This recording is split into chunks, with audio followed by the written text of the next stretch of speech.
Hello everyone. Accounting ratios के questions को solve करने की अगली कड़ी में हम लेने वाले हैं इलस्ट्रेशन। हम PYQs सॉल्व कर रहे हैं जो प्रीवियस ईयर में आ रखे हैं उनको। अगर कोई सैम्पल पेपर में आ रखा है तो उन क्वेश्चंस को भी हम सॉल्व कर रहे हैं। तो it is illustration number 19, page number 3.24 from the book DK Goyal. अब चलिए, तो सॉल्यूशन कैसे होना है। A firm has current ratio of 3.5:1 and quick ratio of 2:1। तो पहले मैं यहां पे लिख लेता हूं given that current ratio equal to 3.5:1, quick ratio कहें चाहे लिक्विड रेशियो कहें, बात बराबर है। Quick ratio equal to 2:1। ये डेटाज हमारे पास में अवेलेबल हैं। इन डेटाज के बेस पे हम रेफरेंसेस बिल्ड कर सकते हैं। References are as under if current assets equal to 3.5, then current liabilities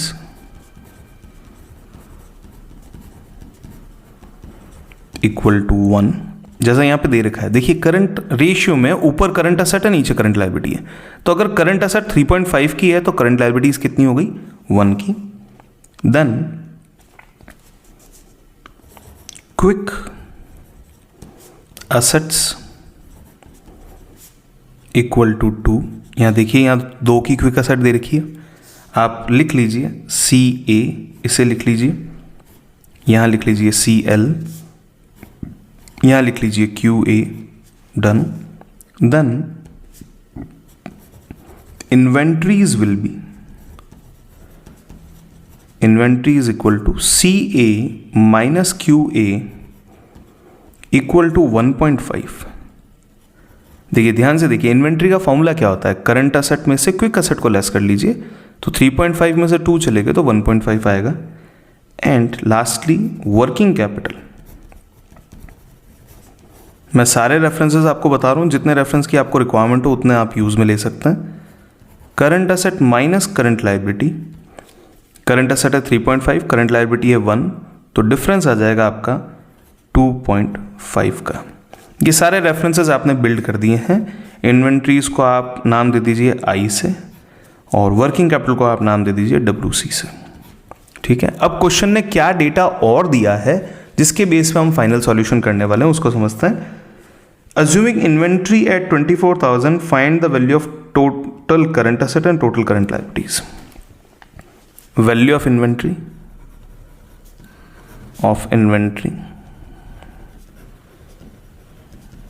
equal to ₹24,000। आपका सॉल्यूशन बहुत इजी तरीके से सॉल्व होने वाला है। आपको ज़्यादा कैलकुलेशंस करने की ज़रूरत नहीं रहेगी, ज़्यादा फॉर्मूलाज को कन्वर्ट करने की ज़रूरत नहीं रहेगी। हमें ढूंढना है करंट असेट्स। ध्यान से समझें, इन्वेंट्रीज 24,000 की है, ₹24,000। अगर ये मेरा अगर है, अगर मतलब डिवाइड इफ 24,000 इज कितना है, 24,000 इन्वेंट्री है, दैट इज 1.5। तो ये है मेरा, तो दिस इज अगर एंड दिस इज तो आपका 3.5 का वैल्यू कितना होगा, ये कैलकुलेट करना करंट असेट्स से। अब बात करते हैं करंट लायबिलिटीज की। सेम पैटर्न पे 24,000 अगर 1.5 है तो 1 कितना होगा। देखिए करंट असेट लायबिलिटीज की वैल्यू कितनी है, 1। सॉल्यूशन करते हैं फाइनल। इसको कैलकुलेट करना बड़ा आसान है। ठीक है, 1.5 दे रखा है तो 24,000 से थोड़ी कम वैल्यू आएगी। 15 से हम टेबल काउंट करना शुरू कर लेते हैं। 15 1 जा 15, डन। पीछे बचा 9, तो 15 6 जा 90, ये हो चुका है 16 और ये वैल्यू आ जाएगी 16,000। ठीक है, 16,000 की आपकी वैल्यू आ चुकी करंट लायबिलिटीज़ की। अब इस बेस वैल्यू को अगर हम कंसिडर करें, सेम वैल्यू यहाँ पे अवेलेबल है, तो ये भी वैल्यू हो चुकी है 16,000। 16,000 को 3.5 से हमें मल्टीप्लाई करना है, तो 16,000 का मल्टीप्लाई बाय 3 करता है और 16,000 का मल्टीप्लाई बाय 0.5 करता है। 16 3 ज़ा 48 और 16 का 0.5 होता है 8, तो 48 एंड 8 इट इज 56,000। इस तरीके से आपको आंसर जो है वो करने हैं। तो value of CA equal to ₹56,000 and value of CL equal to ₹16,000।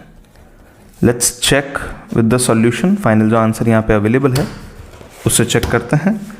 ये देखिए करंट एसेट की वैल्यू है ₹56,000, डन, और करंट लायबिलिटीज़ की वैल्यू है 16,000, दैट्स डन। दोनों ही चीज़ें कंप्लीट है, इट्स ऑल कंप्लीट। इस तरीके से आप सॉल्यूशन कर सकते हैं, क्योंकि आपके पास में जो पूरा गैप है वो इस तरीके से गैप नहीं है, वर्टिकल गैप नहीं है, वो एक लैंडस्केप मोड में प्रॉपर गैप अवेलेबल है। तो आपको कैसे लिखना चाहिए गिवन दैट वाली चीज़ें इस तरफ, और जो फाइनल अल्टीमेट सॉल्यूशन वो इस तरफ। अगर आप चाहें तो आप इस तरीके से बॉक्स बना के भी प्रेजेंट कर सकते हैं, ताकि एग्जामिनर को चेक करते टाइम पे ज़्यादा टाइम नहीं लगे, और एग्जामिनर का अगर टाइम बचेगा तो वो खुश रहेंगे और अच्छे मार्क्स आपको मिलते रहेंगे।